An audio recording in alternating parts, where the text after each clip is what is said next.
morning, ladies and gentlemen. My name is Dr. Avi Angel, and I'm president of the Friends of the Canadian Institutes of Health Research. It's a great pleasure to be here at STAO 2011 to introduce Professor Michael Bliss.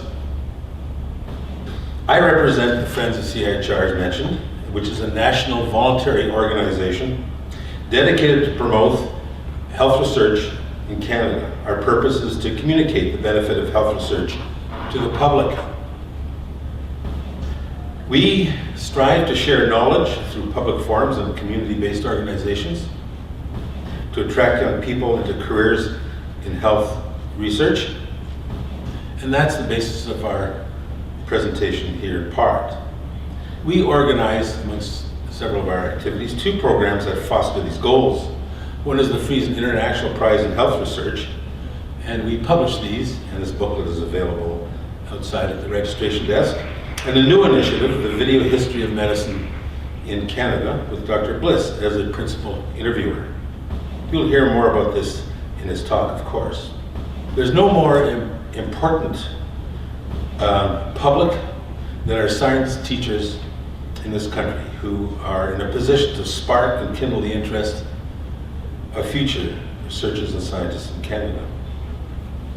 Now, Dr. Bliss is a distinguished university professor of history at the University of Toronto. He's an award-winning historian and author. He's also a frequent commentator and pundit, and participates as a panelist in the media for newspapers, magazines, and television. I'm not sure whether he's on Twitter yet, but it'll happen soon. His earlier writings focused on business and politics, but for the past 30 years he has written a number of definitive medical biographies that he will tell you about in a moment, for which he has gained extraordinary reputation worldwide. He's received many awards and distinctions, including the Order of Canada, election to the Royal Society, and is an honorary fellow of the Royal College of Physicians and Surgeons in Canada.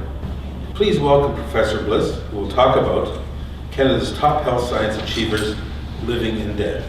Professor Bliss. Thanks, Avi. Ladies and gentlemen, thanks for coming out. Avi forgot to mention the most important thing in my CV, which is that for a number of years I taught high school. I was a high school history teacher, and that's when I learned a lot about teaching.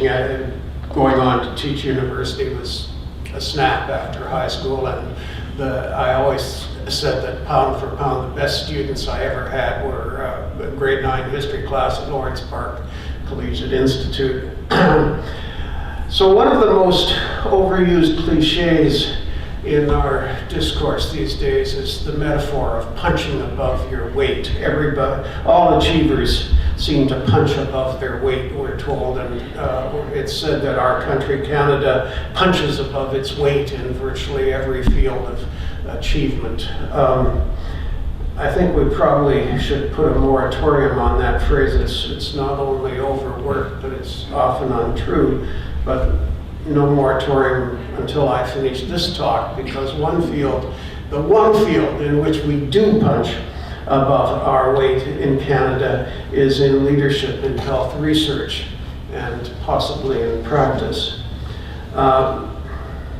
Oddly, and I'm going to give you the reason why we do so well before I even talk about what we do.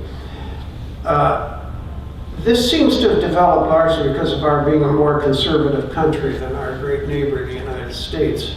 As you know, the Americans put a high value on business, commerce, entrepreneurship, competition, and free markets. They always have. In our slightly more conservative country, we have tended to put a high value on the traditional professions: law, medicine, and teaching. Teaching, which explains, for example, why high school teachers in almost every Canadian province are paid better than their counterparts in most American states. And these professions have traditionally been attractive. to bright young Canadians, just slightly more attractive than careers in, say, commerce or business.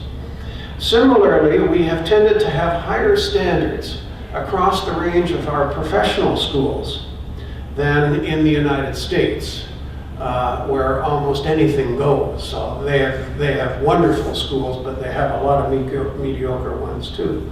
Comparatively, Canadian professional training is pretty good, and it attracts a lot of ambitious and talented people.